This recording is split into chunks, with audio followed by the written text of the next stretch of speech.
दोस्तों, आरएसएस को भारत की कई राजनीतिक पार्टियां सिर्फ एक हिंदूवादी संघ के रूप में प्रस्तुत करती हैं। लेकिन असल बात तो ये है कि आरएसएस के स्वयंसेवक हमेशा ही देश सेवा के लिए तत्पर रहे हैं। हमने देश की सेना की तरह देश की रक्षा की है और कठिन समय में सबसे आगे रहकर अपना योगदान दिया है। पिछले वीडियो में हमने आपको बताया था कि किस तरह आरएसएस ने भारत के निर्माण में अपने योगदान दिए हैं।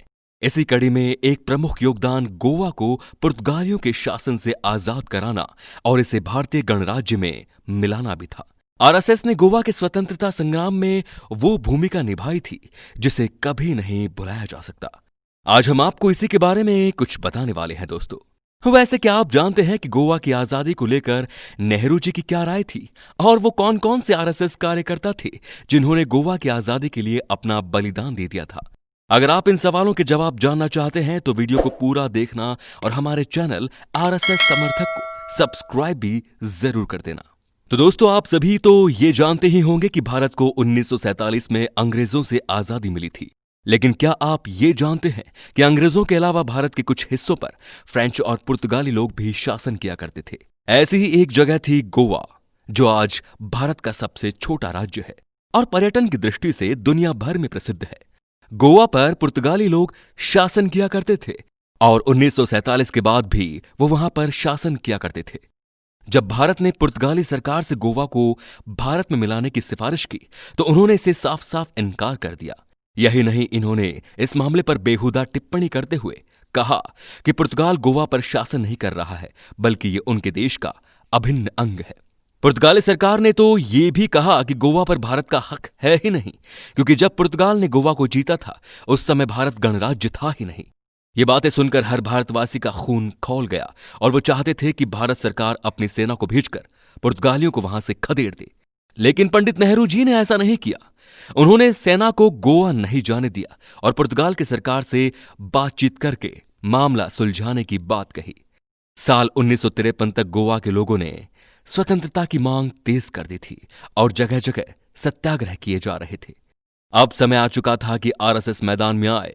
आरएसएस ने गोवा यूनाइटेड फ्रंट, राष्ट्रीय आंदोलन मुक्ति संगठन और आजाद गोमंतक दल के साथ मिलकर गोवा के अंदर और आसपास कई सारे सत्याग्रह किए।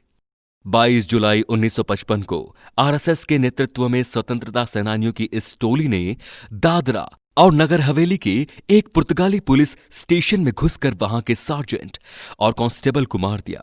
इसके बाद उन्होंने वहां के एक इलाके पर कब्जा जमाने में कामयाबी हासिल की।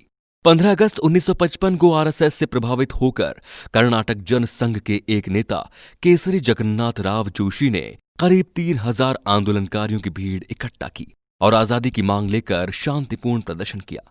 लेकिन पुर्तगालियों ने लोगों को मारना और उन्हें अरेस्ट करना शुरू कर दिया।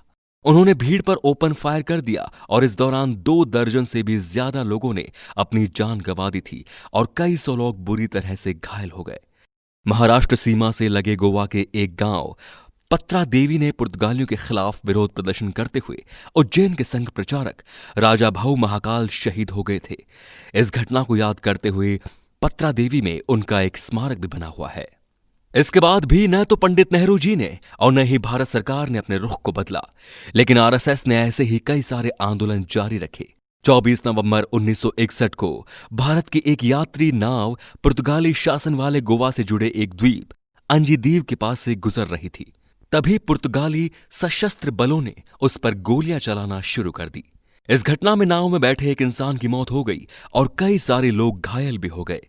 इसने पूरे देश का गुस्सा एक बार फिर से भड़का दिया और फिर जब इसके बाद आरएसएस ने भारत सरकार से तुरंत सेना को गोवा भेजकर एक्शन लेने को कहा तो भारत सरकार मजबूत हो गई और उन्होंने वहां पर सेना को भेज दिया। भारत के वीर सैनिकों ने ऑपरेशन विजय के अंतर्गत 18 दिसंबर 1961 को गोवा में प्रवेश किया और जल, थल और वायु तीनों मोर्चों पर पुर्तगाली सशस्त्र बलों के ऊपर हमला बोल दिया।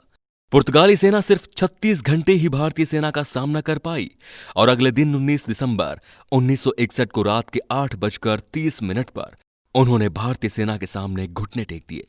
इसी के साथ गोवा पर से 451 साल पुराना पुर्तगाली शासन हमेशा के लिए खत्म हो गया।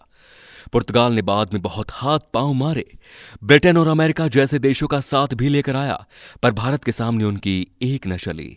ये सब सुनने के बाद अगर आप एक भारतीय हैं तो आपको आरएसएस और भारतीय सेना को एक बार धन्यवाद जरूर बोलना चाहिए, क्योंकि अगर हम न होते तो शायद आज भी पुर्तगाल गोवा पर शासन कर रहा होता और हमें वहां पर वीजा लेकर जाना पड़ता।